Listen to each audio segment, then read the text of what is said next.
Hello, are you ready for another little chapter from a 1932 book of Robin and his Merry Outlaws? Here we go. What we're going to look at now is Chapter 5, How the Sheriff Lost 3 Good Servants and Found Them Again. We have a little verse from one of the old ballads. "Make good cheer," said Robin Hood, "Sheriff, for charity, and for the love of Little John, thy life is granted thee." The cook gasped in amazement. This Robin Hood, and under the sheriff's very roof? "Now, by my troth, you are a brave fellow," he said. "I have heard great tales of your prowess, and the half has not been told. But who might this tall slasher be?" "Men do call me Little John, good fellow." "Then, Little John, or Retold Greenleaf, I like you well, on my honour as much, the miller's son. And you too, bold Robin Hood. An you take me, I will enter your service right gladly. Oft have I longed for a change." "Spoken like a stout man," said Robin, seizing him by the hand. "But I must back to my own bed, lest some sleepy warden stumble upon me, and I be forced to run him through. Lucky for you twain the wine flowed so freely in this house today, else the noise of your combat would have brought other onlookers besides Robin Hood. Now, if you would flee the house tonight, I will join you in the good greenwood tomorrow." "But, good master," said the cook, "you would not stay here overnight. Verily, it is running your head into a noose. Come with us. The sheriff has set strict watch on all the gates since 'tis fair week, but I know the warden at the west gate and would bring us through safely. Tomorrow you will be stayed." "Nay, that I will do not," said Robin, "for I shall go through with no less escort than the sheriff himself. Now do you, Little John, and do you, Much, the miller's son, go right speedily. In the borders of the wood you will find my merry men. Tell them to kill 2 fine harts against tomorrow eve, for we shall have great company and lordly sport." And Robin left them as suddenly as he had come. "Comrade, then," said Little John, "we may as well bid the sheriff's roof farewell. But ere we go, it would seem a true pity to fail to take such of the sheriff's silver plate as was call us to remember him, and also grace our special feasts." "'Tis well indeed," quoth the cook. Thereupon they got a great sack, and with much chuckling filled it with silver plate from the shelves where it had not at once been missed, and they swung the sack between them, and away they went, out of the house, out of the town, and into the friendly shelter of Sherwood Forest.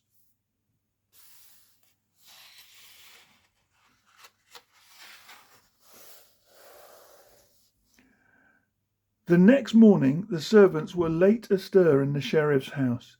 The steward awoke from a heavy sleep, but his cracked head was still in such a whirl that he could not have sworn whether the sheriff had ever owned so much as 1 silver dish, so the theft went undiscovered for the nonce.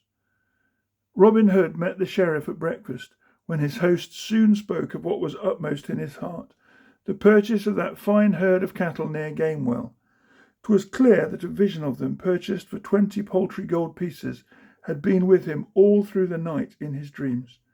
And Robin again appeared such a silly fellow that the sheriff saw no need of dissembling, but said that he was ready to start at once to look at the herd.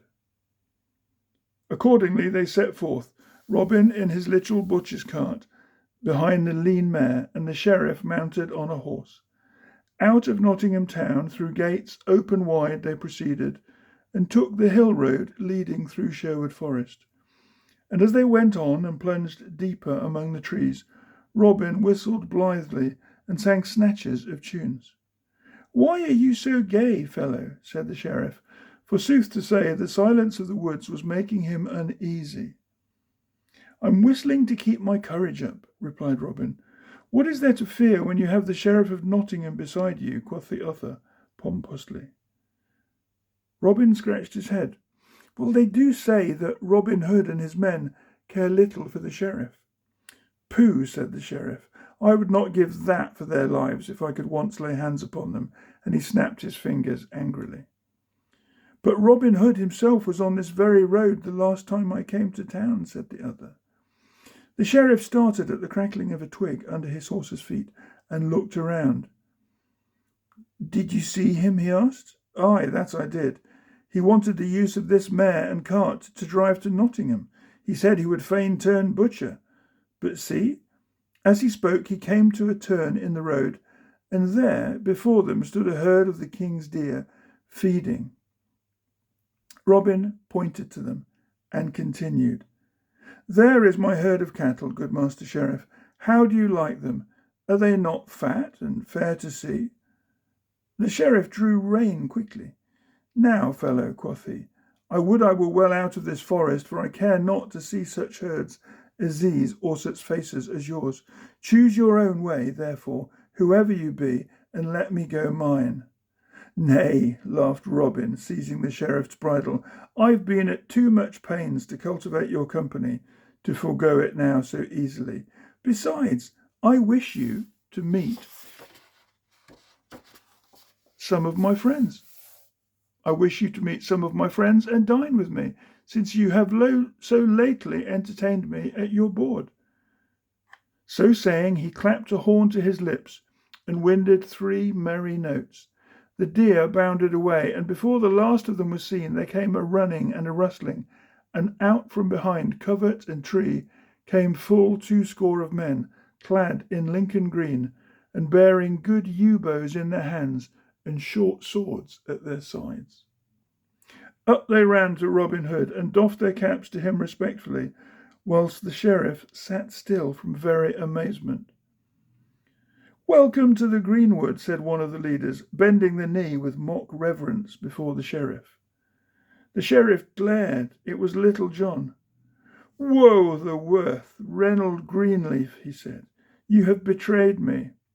I make my vow, said Little John, that you are to blame, master. I was misserved of my dinner when I was at your house, but we shall set you down to a feast we hope you will enjoy. Well spoken, Little John, said Robin Hood. Take you his bridle, and let us do honour to the guest who has come to feast with us. Then, turning abruptly, the whole company plunged into the heart of the forest. After twisting and turning till the sheriff's bewildered head sat dizzily upon his shoulders, the greenwood men passed through a narrow valley amid the trees, which led to a goodly open space flanked by wide-spreading oaks. Under the largest of these a pleasant fire was crackling, and near it 2 fine hearts lay ready for cooking. Around the blaze were gathered another company of yeomen quite as large as that which came with Robin Hood. Up sprang they as the latter advanced, and saluted their leader with deference, but with hearty gladness to see him back again.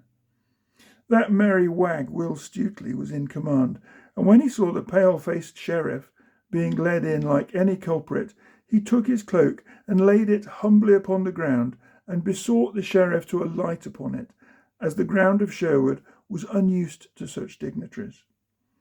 Bestir yourselves, good fellows, cried Robin Hood, and while our new cook, whom I see with us, is preparing a feast worthy of our high guest, let us have a few games to do him honour.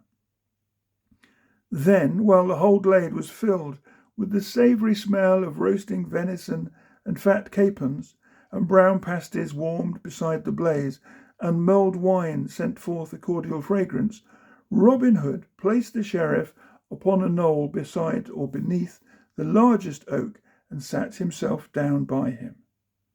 First stepped forward several pairs of men armed with the quarterstaff, the widow's sons among them, and so skilfully did they thrust and parry and beat down guards that the sheriff, who loved a good game as well as any man, clapped his hands, forgetting where he was, and shouted, Well struck, well struck!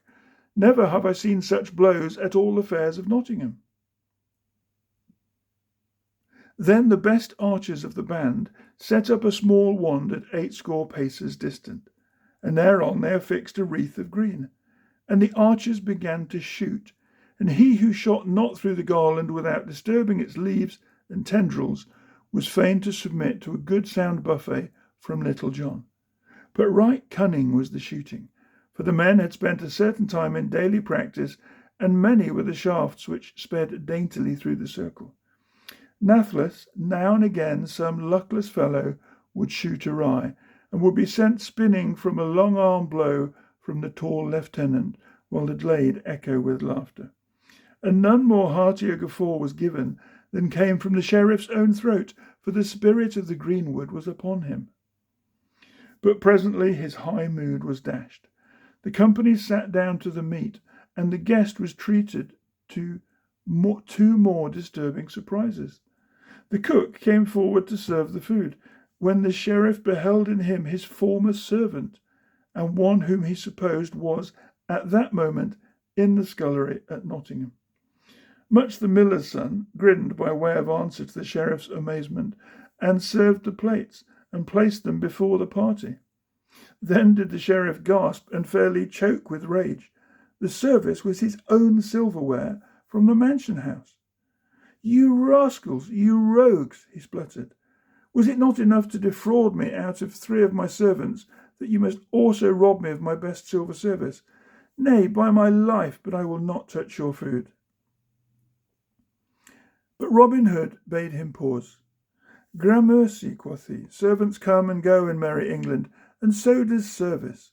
The platters are but used to do your worship honour, and as for your life, it is forfeit to your eagerness to buy my herd of cattle so cheaply. Now sit you down again, and make good cheer, sheriff, for charity, and for the love of Little John your life is granted you." So the sheriff sat him down again with the best face he could assume, and soon the cook's viands were disappearing down his gullet as rapidly as the next man's.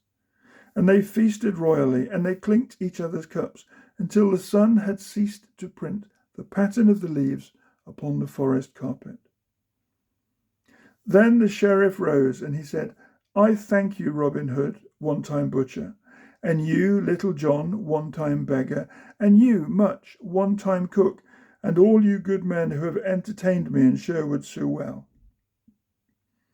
Promises I make not as to how I shall requite you when next you come to Nottingham, for I am in the king's service. So for the present, the score rests with you.